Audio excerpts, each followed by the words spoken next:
Pues muy bien. Prestación económica de incapacidad temporal.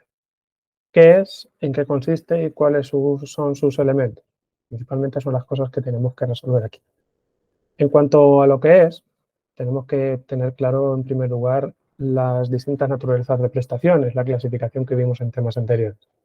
Veíamos, por un lado, que las indemnizaciones eran cantidades que se pagaban de una sola vez y dentro de las prestaciones de pago periódico teníamos dos tipos de prestaciones. Por un lado, los subsidios y, por otro lado, las pensiones. Las pensiones tenían carácter vitalicio o hasta que una determinada persona cumpliese una edad, como por ejemplo teníamos la pensión de jubilación o, como vamos a ver luego a continuación, la incapacidad permanente. En el caso de los subsidios, vienen referidos a situaciones en las que el contrato de trabajo se suspende por diversas circunstancias. Vamos a pensar, por ejemplo, una baja médica, que sería la situación de la incapacidad temporal, por el nacimiento de un menor, que da lugar al inicio del descanso por nacimiento y, por tanto, a la prestación de nacimiento y cuidado del menor, o la suspensión del contrato por riesgo durante el embarazo. Lo que aquí nos ocupa es que la prestación de incapacidad temporal se constituye como un subsidio y, como buen subsidio, se va a devengar en función de los días naturales que nos encontremos en la situación protegida. La situación protegida, en este caso, va a ser los periodos de baja en los que el trabajador, recordamos, se encontraba impedido para el trabajo y necesita la asistencia sanitaria de la Seguridad Social. Por lo tanto, esta prestación se va a percibir tantos días naturales como el interesado se encuentre en esta situación. ¿En qué consiste la prestación económica de incapacidad temporal? Pues va a consistir, como la gran mayoría de las prestaciones que vamos a ver, en, primero, una base reguladora y, segundo, le tenemos que aplicar un porcentaje. La base reguladora, lo vamos a ir viendo a lo largo de todas las prestaciones, constituye la renta que queremos sustituir, el punto de referencia que nosotros utilizamos para ver qué reconocemos de prestación. Lo podemos ver en pantalla perfectamente. Aquí establecemos dos reglas para el cálculo de la base reguladora, en función de la naturaleza de la que se deriva la incapacidad temporal. En primer lugar, tendríamos, si se derivase de una contingencia común, recordamos que esto era la enfermedad común y el accidente no laboral. En este supuesto, lo que vamos a coger como referencia para su cálculo es la base de cotización del mes inmediatamente anterior a esa enfermedad común, a ese accidente no laboral que da lugar a la baja médica, y lo que hacemos es dividirlo entre el número de días a que se refiere a dicha cotización. Ahora veremos algún ejemplo, pero en resumidas cuentas, si por ejemplo una persona está cobrando 1.800 euros al mes, pagas extras prorrateadas, etcétera, lo tendríamos que dividir entre 30, por ejemplo, si estuviésemos ante cotización mensual o entre el número de días si estuviésemos ante cotización diaria, pensemos que está en cotización mensual, pues 1.800 entre 30 nos daría una base reguladora diaria, porque la base reguladora es diaria, de 60 euros al día. A esto le tendríamos que aplicar luego el porcentaje. Pues bien, en el caso de las contingencias profesionales, recordamos, accidente de trabajo y enfermedad profesional, vamos a tener en cuenta dos sumandos. ¿Cuáles son los dos sumandos que vamos a tener en cuenta? Pues se ve muy bien en la pantalla. Primer sumando, que va a ser, en resumidas cuentas, coger exactamente lo mismo que antes, que es base de contingencias profesionales, porque al final es una prestación derivada de contingencias profesionales, lo cogemos como referencia. ¿Y qué hacemos?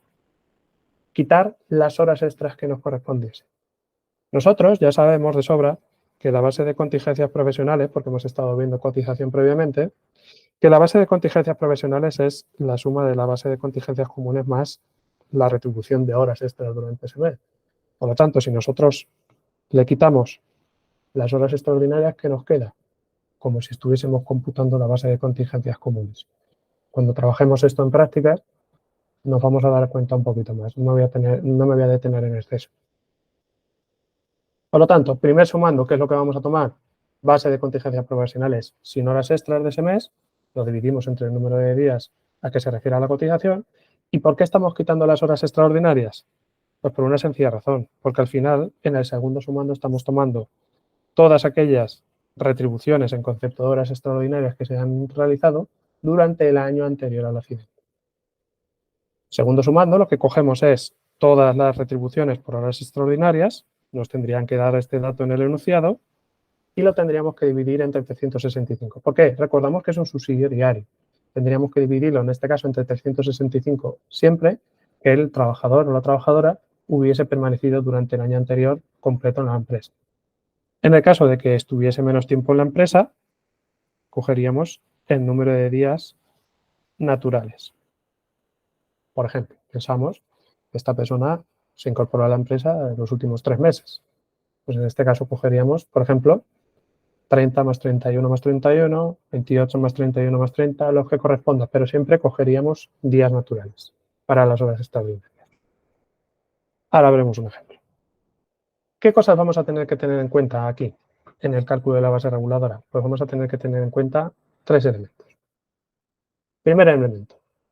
Estamos hablando que para el cálculo de base reguladora tenemos que coger la base de cotización del mes anterior, sea de contingencias comunes o de contingencias profesionales. Pero ¿qué pasa si, por ejemplo, el trabajador el mismo mes que ingresa tiene un accidente o tiene una enfermedad y requiere de esa baja y reúne los requisitos? ¿Cómo vamos a calcular la prestación? Pues lo que nos dice es que si la actividad dentro de la empresa se inicia en el mismo mes en que se inicia la incapacidad temporal, ¿qué es lo que cogeremos? Tantas remuneraciones haya percibido hasta el momento del accidente, es decir, la base de cotización del mes del hecho causante, y lo tendremos que dividir entre el número de días a que se refiere dicha situación. Por ejemplo, pensemos una persona que ha estado cotizando durante 10 días y que durante estos 10 días pues, ha percibido un total de 500 euros, tanto por las retribuciones percibidas como las que haya tenido derecho por el prorrateo, por ejemplo, de pagas extras. Pues al final lo que tenemos que hacer es dividir esos 500 euros entre los 10 días que ha prestado servicios o que ha estado en alta en la empresa, más bien que los que haya prestado servicios, pues 50 entre 10 nos daría una base reguladora de 50 euros al día. Segundo elemento que tenemos que tener en cuenta. ¿Qué pasa si, por ejemplo, nos encontramos ante un supuesto de pluriempleo? Una persona que preste servicios a 2 empresas dentro del mismo régimen. Con carácter principal nos vamos a encontrar esto de una persona que realice 2 trabajos dentro del régimen general. Nosotros ya en cotización vimos que cuando había pluriempleo lo que teníamos que hacer era, para calcular la base de cotización del trabajador, tener en cuenta todas las retribuciones de las distintas empresas. Pues aquí va a ser exactamente igual. A efectos de ver cuál es la prestación que va a percibir el trabajador, vamos a tener en cuenta la suma de las retribuciones de la empresa 1, de la empresa 2 y si hubiese alguna empresa más, teniendo en cuenta, en todo caso, el tope máximo de cotización vigente en cada momento. A esa base de cotización, teniendo en cuenta el tope máximo o los límites máximos que correspondan, se le aplicará las reglas que hemos visto antes. Lo dividiremos entre el número de días a que se refiere a la cotización y eso será la base reguladora. Y por último, en el caso de los trabajadores a tiempo parcial, lo veremos tanto en incapacidad temporal como, por ejemplo, en el nacimiento y cuidado del menor, como son trabajadores que realicen un número de horas al día, a la semana, al mes o al año inferior al que cualquier trabajador comparable a tiempo completo, pues al final lo que vamos a hacer es coger para el cálculo de la base reguladora un periodo de cálculo superior. ¿Y qué es lo que vamos a hacer? Cogeremos las retribuciones de los últimos 3 meses, si es que tiene tanta duración. En el caso de que tenga menos duración, cogeremos lo que corresponda. Por lo tanto, retribuciones, base de cotización de los últimos 3 meses, dividido entre el número de días importantes, naturales, que tenga comprendido el periodo. Pongo un ejemplo sencillo. Una persona que ha estado trabajando a tiempo parcial y que ha estado, qué sé yo, cotizando durante unas horas al mes. Ha percibido un total de 300 euros a lo largo de 3 meses. Por ejemplo, el mes de enero, febrero y marzo. La suma de las retribuciones, la suma de las bases de cotización de estos 3 meses va a ser 300 euros. ¿Entre cuánto hay que dividirlo para calcular la base reguladora? Entre el número de días naturales que tengamos. Por lo tanto, tenemos que coger en enero 31 días, más los 28 días de febrero, más los 31 días de marzo, y la división sería el resultado de la base reguladora. Por otro lado, ya hemos visto cuáles son las reglas relativas a la base reguladora y ahora lo que nos quedaría aplicar es el porcentaje. ¿De qué va a depender el porcentaje que vayamos a aplicar a efectos del cálculo? Pues va a depender de varias circunstancias. Primera circunstancia, de la contingencia de la que deriva. Si estamos en una contingencia común, aplicaremos un periodo gradual que va desde los primeros días sin percibir prestación, es decir, los 3 primeros días no habrá prestación de ningún tipo, lo veremos ahora en la duración. Desde el día 4º hasta el 20º se va a percibir el 60% de la base reguladora y cuando la duración ya supere a partir de los 21 días de baja, pues aplicaremos el 75% de esta base reguladora. ¿Cómo lo haremos en las contingencias profesionales? Pues como las contingencias profesionales requieren de una mayor protección o un mayor interés por parte del sistema de la seguridad social, lo que haremos es, desde el día inmediatamente posterior a la baja, porque el día de la baja es un día que se trabaja, porque recordamos que si deriva de un accidente de trabajo ha tenido que haber trabajo previo, o si deriva de una enfermedad profesional vamos a entender que hay trabajo igualmente, por lo tanto el día del trabajo es salario que tiene que pagar el empresario de su bolsillo, pues la idea es, ¿cuándo nace la prestación? Nacerá el día siguiente al del accidente de trabajo, la enfermedad profesional, y vemos que directamente pasamos al tramo más alto. Pasamos al 75% desde el día siguiente al de la baja médica, al del accidente de trabajo. Lo vemos más claro con un ejemplo. Tenemos aquí, por ejemplo, un trabajador que realiza su primer trabajo desde el 1 de enero. Este sufre un proceso gripal que le aparta de su trabajo durante una semana. Por lo tanto, aquí ya tenemos datos que nos pueden interesar. Un proceso gripal lo vamos a entender como una enfermedad común. No tiene que ver con el trabajo con carácter general. Y, por otro lado, vamos a tener una baja médica de una semana. Pero seguimos leyendo. La baja médica se emite con efectos del 15 de julio, mismo día que no puede acudir a trabajar y sabemos que además recibe el alta médica el día 22 del mismo mes. Por lo tanto, duración 7 días en total. Nos da las retribuciones del mes de junio, porque hemos visto que si la baja tiene lugar en el mes de julio, tenemos que calcularlo conforme a la base de cotización del mes inmediatamente anterior, salvo que hubiese entrado a la empresa el mismo mes. Pues nos da esas retribuciones y lo que nos pregunta es, primero, si reúne los requisitos y segundo, cuál sería la cuantía reconocida. Pues en primer lugar, respecto a los requisitos, repasamos lo que nos establecía el artículo 172 del texto refundido de la Ley General de la Seguridad Social, que recordábamos que iban a tener derecho a esta prestación las personas que se encontraran en cualquiera de las situaciones del artículo 169. ¿Que cuáles son las situaciones del artículo 169? Recordamos que como consecuencia de un accidente o una enfermedad, nos da igual que sea de trabajo, profesional, común, lo que sea, primero, se encuentre impedido para el trabajo y segundo, requiera de asistencia sanitaria de la Seguridad Social. En este caso, ¿en qué estaríamos? Pues estaríamos en una situación de enfermedad común. Esto es importante señalarlo desde el principio, porque luego a la hora de la carencia o a la hora de la cuantía, si lo dejamos bien señalado, nos va a resultar luego mucho más cómodo saber qué reglas tenemos que aplicar. Segundo, ¿qué nos establecía? Necesitamos cumplir la condición general del artículo 165.1, es decir, para tener derecho a la incapacidad temporal necesitamos que los trabajadores se encuentren afiliados y de alta o en una situación asimilada del alta. En este caso, el trabajador presta servicios a una empresa, entendemos que está de alta. Y por último, solo en el caso de enfermedad común, como es en el supuesto, por eso es tan importante que lo apuntemos, nos tenemos que cumplir una carencia, que la carencia no es otra cosa que un periodo mínimo de cotización para poder acceder a la prestación económica. En este caso, ¿cuál era la carencia? Recordamos, 180 días cotizados dentro de los últimos 5 años inmediatamente anteriores al hecho causante. Pues bien, ¿cómo sabemos esto? Pues tomamos como referencia cuánto periodo ha cotizado en los últimos meses y a ver qué nos sale. Pues bien, nos dice, este trabajador realiza su primer trabajo desde el 1 de enero. Por lo tanto, tomamos como referencia este momento y lo primero que tenemos que ver es cuándo tiene lugar el accidente. El accidente o el hecho causante, que en este caso es una enfermedad común. La baja médica tiene lugar el día 15 de julio. Por lo tanto, lo que tenemos que ver es cuánto ha cotizado previamente. Pues lo vemos. Enero, febrero, marzo, abril, mayo, junio. Vamos a poner aquí que julio. Pues vamos a entender que ha estado cotizando durante 1, 2, 3, 4, 5, 6 meses y medio. Si nosotros hacemos la cuenta de la vieja, que es contar a bulto directamente 30 días por cada uno de los meses, pues veríamos que tiene más de 180. De hecho, tendría 190 y tantos días cotizados. Cumpliría el requisito de carencia y, por lo tanto, podría tener derecho a la prestación de incapacidad temporal. Este sería el orden lógico que nosotros deberíamos seguir a efectos de ver si alguien cumple o no cumple un requisito de cara a una prestación. Ver de uno en uno los requisitos e ir haciendo una checklist. Seguimos. En cuanto a la cuantía, ¿qué necesitamos para calcular la cuantía?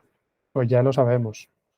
Necesitamos, por un lado, una base reguladora y por otro lado tenemos que tener claros los porcentajes que se van a aplicar en cada supuesto. Pero primero la base reguladora. La base reguladora, en este caso, recordamos que se trata de una incapacidad temporal derivada de una contingencia común. Por lo tanto, tenemos que coger como referencia la base de contingencias comunes del mes anterior, que en este caso sería junio, dividido entre 30. Tenemos cotización mensual, no sabemos el grupo, pero lo vamos a dar por supuesto. Ya sabemos calcular la base de cotización, por eso era tan importante hacerlo desde el principio, por lo tanto, procedemos a ello. ¿Cuál sería la base de cotización del mes de junio? Pues cogemos salario base, 1.200 euros, más plus de convenio, 900 euros, ninguno de ellos está excluido, por lo tanto, empezamos a sumarlo. Por otro lado, tenemos una paga de productividad de ese mes, que es 300 euros. Solo prorratearíamos esto si tenemos algún tipo de información relativa a que corresponda a distintos meses o lo que sea, ¿vale? Porque no nos pone nada, nos fiamos de lo que pone el enunciado. Y por otro lado, tenemos el prorrateo de las pagas extras, que serían 2 pagas extras de 1.650 euros dividido entre 12. Todo esto deberíamos dividirlo entre 30 y nos daría una base reguladora 2.675 dividido entre 30, 89,17 aproximadamente. La idea es que esta base reguladora va a ser una base reguladora diaria. Por lo tanto, nosotros nos tenemos que acostumbrar a establecer tanto los subsidios de incapacidad temporal como en el caso de los subsidios de nacimiento y cuidado menor, las cuantías en euros día. Otra cosa sea que, por ejemplo, en el examen práctico nos puedan preguntar cuánto cobró durante un determinado periodo o al mes o algo así por el estilo, que también puede pasar. Pues en ese caso sería tan sencillo como, por ejemplo, aplicarle las cuantías al periodo, multiplicando, sumando, etc. Pero si nos preguntan por base reguladora, que nos recordemos bien, euros día. Segundo elemento, recordamos el porcentaje. Aquí estamos ante una contingencia común. Por lo tanto, tenemos que tener muy claro cuál es el esquema de la cuantía que se percibe a lo largo de todo el tiempo. Recordamos que durante los 3 primeros días no percibe ningún tipo de prestación. Por lo tanto, sería cero. ¿Desde qué día hasta qué día? Sería el día 15, día 16, día 17 de julio. Posteriormente, tenemos muy claro ya que vamos a tener desde el cuarto hasta el 20º día, hemos dicho, percibiendo el 60% de la base reguladora. ¿Pero cuánto dura esta prestación? Tenemos un proceso de incapacidad temporal de solo 7 días, desde el día 15, 16, 17, 18, 19, 20, 21 y el 22, que el día del alta médica es un día que todavía se percibe incapacidad temporal porque todavía no se va a trabajar. La reincorporación al trabajo se produce el día siguiente. Por lo tanto, que sepamos que solo dura 8 días. Vamos a tener solo el 60% de la base reguladora durante los siguientes días. Del 17 hasta el día 22 de julio le va a corresponder el 60% de la base reguladora. ¿Que cuánto es el 60% de la base reguladora? Pues únicamente, bueno, quitarle el 60%, esos 89,17, 16,666 periodo que nos daba, veríamos que percibiría 53,50 euros al día, desde este día 17 de julio hasta el 22 de julio. Si nosotros queremos calcular el global, pues calculamos cuántos días se encuentra percibiendo este 60%. Pues utilizamos los dedos, que es lo que mejor se nos da. Recordamos, son 8 días en total. 3 primeros días no se percibe prestación. Por lo tanto, nos quedarían 5 días de prestación. 53,50 euros al día por 5 días. ¿Cuál será la cuantía que percibirá? 267,50 euros en total.